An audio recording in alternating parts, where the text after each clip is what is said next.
Hello everybody, doing a quick little video response.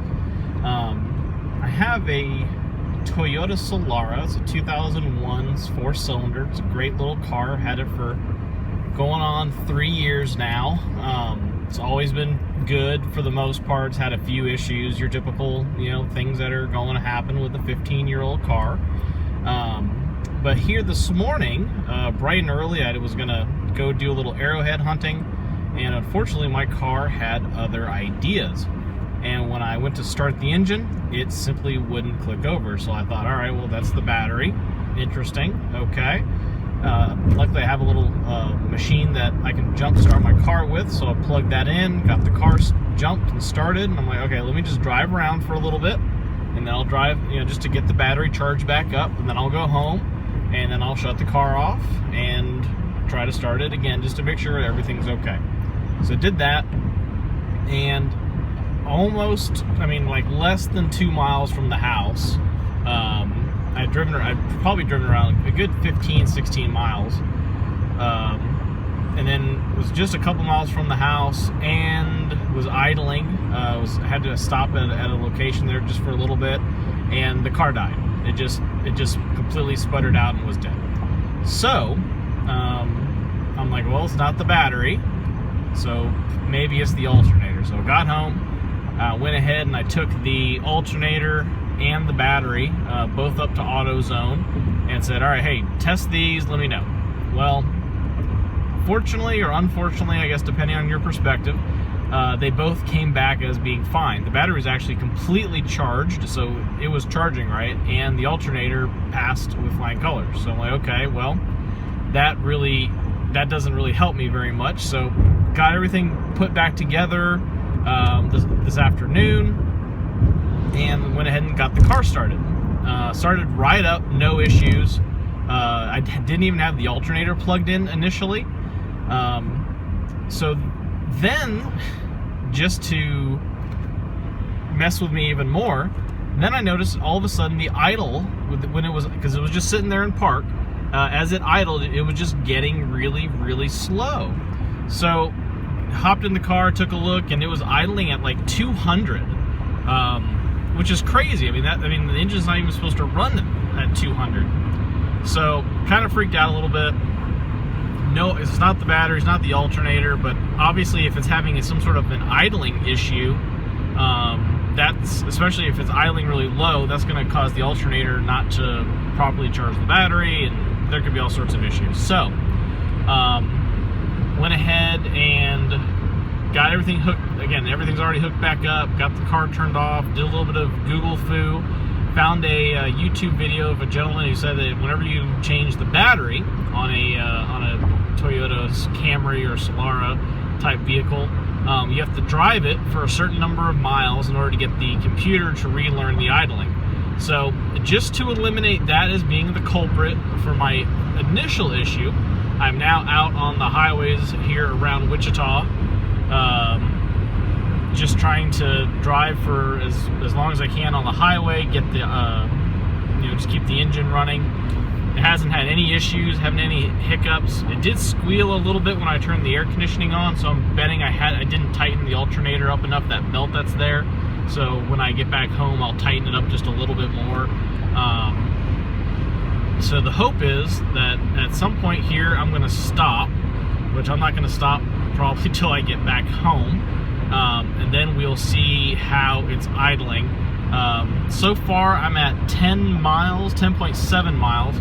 In the video that I found on YouTube, the guy was basically at 6 miles, and then it was idling properly at about 800 to 900 RPM. So I'm gonna get back home, I'll jump back on with you guys, and we'll see if that has fixed at least this part of the issue. Thanks. Alright, I'm back. We're at 15.9 miles, driving on the west side of Wichita. Well, kind of the central west, more central than anything. This is I-135. This is kind of I didn't realize there would be so much traffic up here. Anyway, just so far, everything's running just fine. Haven't had any issues yet. yet. Really not expecting any, since everything that was going wrong was happening when it was idling, but we're getting closer to the house. We're gonna get off the highway here soon. I might just switch now. I'm gonna stay on this road for a little bit, and we'll check back in here shortly and just see how everything's going. And we're back again. We're at 23.4 miles, 0.5.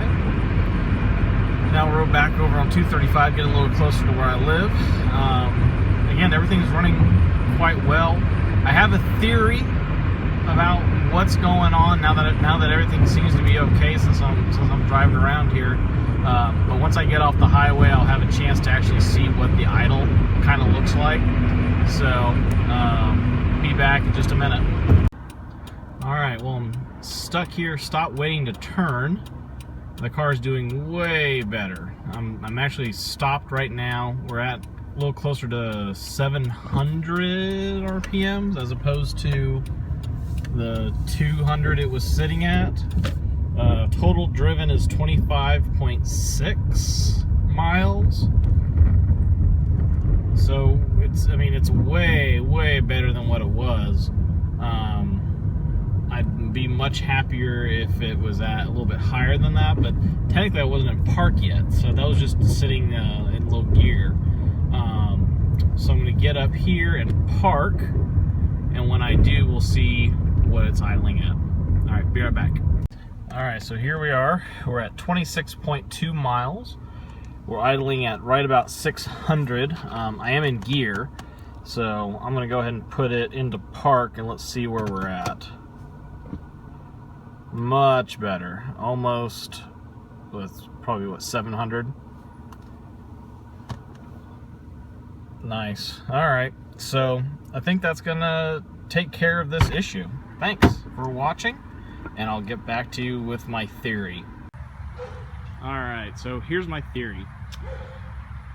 Last night we drove around, had a good time with the kids, just kind of did almost like a Sunday drive on a Wednesday. But this morning I noticed, after I got the car jump started, I was looking around, okay, what could be the issue, what could be the issue? What I found was that the overhead light was in the on position. The overhead light doesn't actually work. It's a wiring issue of some kind, and it's not, for me, it's not a crucial thing I need to worry about and fix, but it was on, so that probably is what drained the battery. Put that back to off, and that would make sense why the battery was fine, it just got drained. So that's why the jump start was fine. But because the computer reset itself because it thought it was a new battery, that required it to be driven around at high speeds like I just did on the highway in order to reset the idle. This morning when the car died, I was just driving really slow around town, just stop and go traffic. Like I said, I drove, gosh, a good 15 miles or so, but it was all very slow driving. So when I finally got to the point where I was at a stop and the idle and I parked it, it just died on me because that's the type of idling it learned. So by pulling the battery, putting it back in, it was fully charged. I think again it completely resets the idle, which makes sense why when we started it back up it was really low, idling at about 200 or so. Luckily I found that YouTube video, which I am going to link in the description below.